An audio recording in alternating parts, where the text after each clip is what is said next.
Hello everyone and welcome back to my channel. In a previous video I already alluded to this purchase. Today I want to unbox with you some plants that I ordered from the recent Brazil import from Lucke Orchideen. And they had quite a few very interesting plants for me, some that have been on my wish list for quite some time. So let's have a look! And everyone, let's summon a pair of scissors. Can't help it. The demon inside. Or subscribing might not be worth it, but it's also not optional. So just do it. So this is the package, which by the way is French and means package. It took quite a while for this to arrive because we had some frosty temperatures in Central Europe. That made shipping a little difficult. They were like, Forge, we can send it to you now, but then it's gonna be your responsibility. And I'm like, you send it whenever you think it's right. Here's the package. This is just the little sheet thingy saying, Forge, like, don't open this right away. Like, let them acclimatize. It's been sitting here overnight. Get over it. These are the plants. Oh my god, this looks like a lot. Guess some of us are a bit greedy, huh? What do we expect from a haul in the by nature household? These are mostly Cattleya types. Let's just get started with the one that I was most excited by. This is Cattleya dowiana, but it's the rosita variant.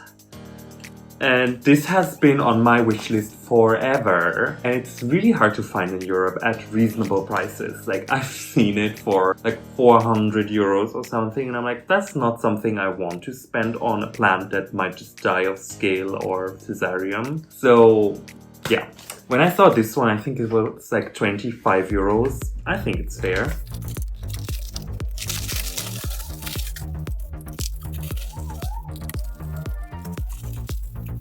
It's a baby.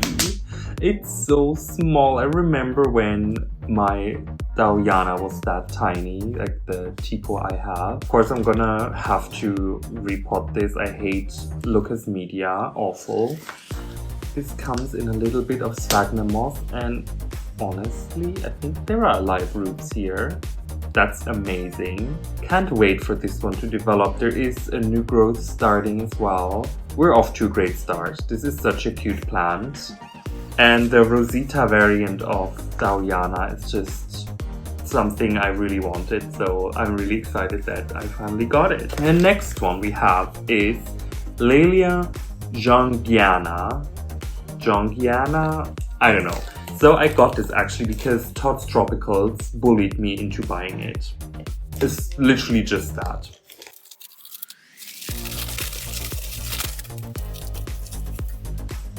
Oof, this plant fits right in my collection because it's super shriveled and dried up. I skipped watering day last week because I was just too busy. And this plant pretty much resembles what everyone else in my collection looked like. We do have a new growth starting here, and I hope that is going to bring us some new roots because all of these feel very much dead. I'll just place them into some damp sphagnum moss and hope for the best. Dipsy dipsy. Next up we have, of course, like there is no haul that I show here without a Laelia purpurata, and this is Laelia purpurata variety roxo-bispo, which is more of like a magenta lip. It's a bit confusing. I've seen roxo-bispo. Is that the correct plural? I think so. In very different colors. Like this one is supposed to be a magenta, but I've seen them also like the clone Saint-Georges, like a dark purple, so I'm not 100% sure what's happening there. I'm anyways a bit unsure with all of these different variety names that the Laelia/Cattleya purpurata has. What's then the difference between like the dark purple roxo-bispo, which I guess could also be a roxo-violacea, and schusteriana? Comment down below, please explain it to me, like, or where do I find more information on these names or like the nomenclature of these color variants? Like, we need to know. Or I guess we need a travel scholarship to go to an orchid society meeting only about Laelia purpurata.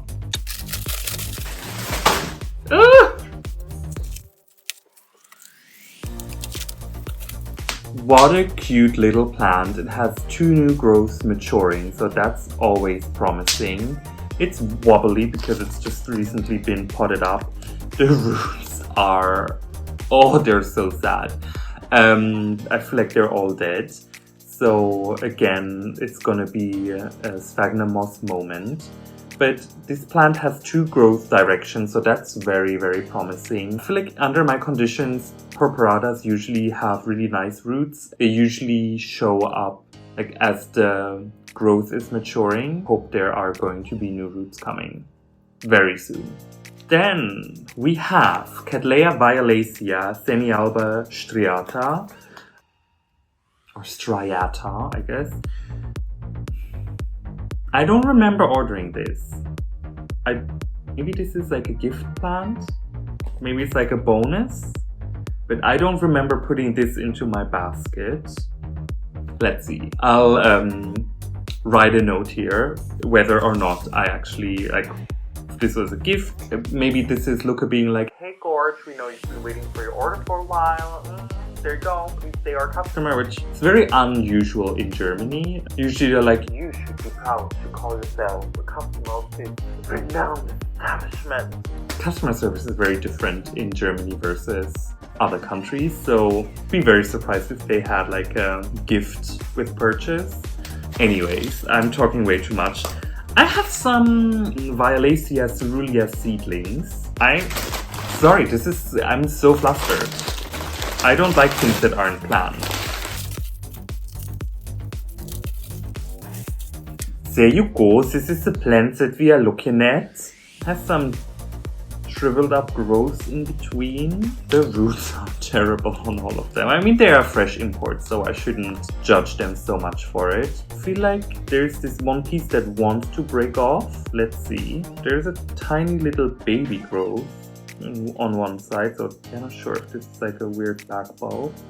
There's one root that seems to be pretty good, but it looks also a little bit like, maybe like snails chewed on it. Yeah, but I feel like there is like already a little root tip poking here in the center, so that's good. And I feel like actually these are 2 or 3 even different plants, which is even better because the more plants, the more backup.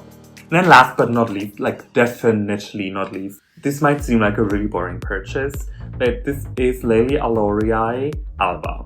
So I remember watching an orchid chat between Stephen Van Campen-Lewis and William Green, and they mentioned actually Cattleya/Laelia alaorii as a plant that is recessive in everything but its size.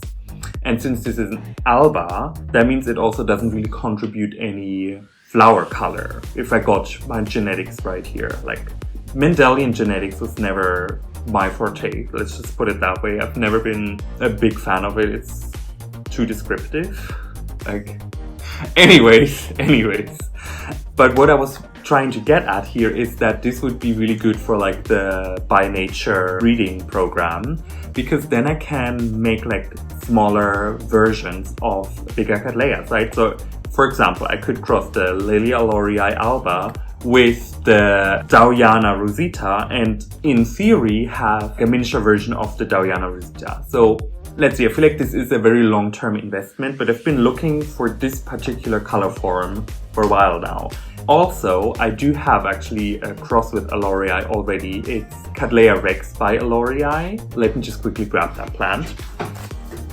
There you go, this is my little Cattleya rex by alaorii. I bought this from Orchids and More some point last year, and I know the pot is full of moss growth.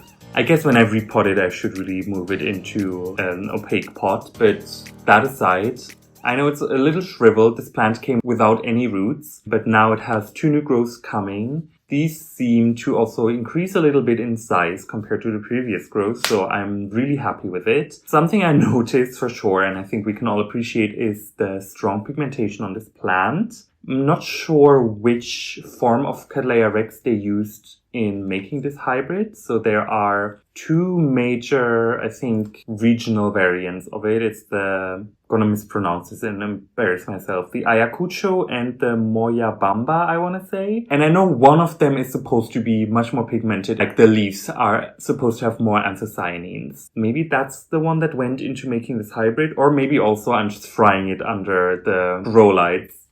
Let's not look too closely, especially not at the Labiata alba seedling I have sitting there. Oops. Anyways.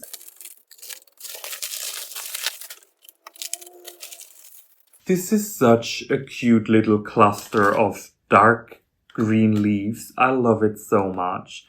And some of these roots also seem to be alive. So I think this plant is definitely gonna make it. We're gonna bounce back heroically. Yeah, I'm really excited for this one. I hope it's gonna make it. These seem to be really hard to get. I've been looking for this particular color variant for a very, very long time. I mean, realistically, it's not been a very, very long time, right? I've been growing Cattleya species now for almost 2 years. So realistically, how long is 2 years in the grand scheme of things? But I don't know. It's just, when you really want a plant and you have plants with it, right? You want to, I don't know, maybe that's just my personality, but if I have plants, if I have plans, not plants. But if I have plans with plants, then I want to pursue them, right? I want to meet deliverables, have goals, progress, right? So maybe it's just my PhD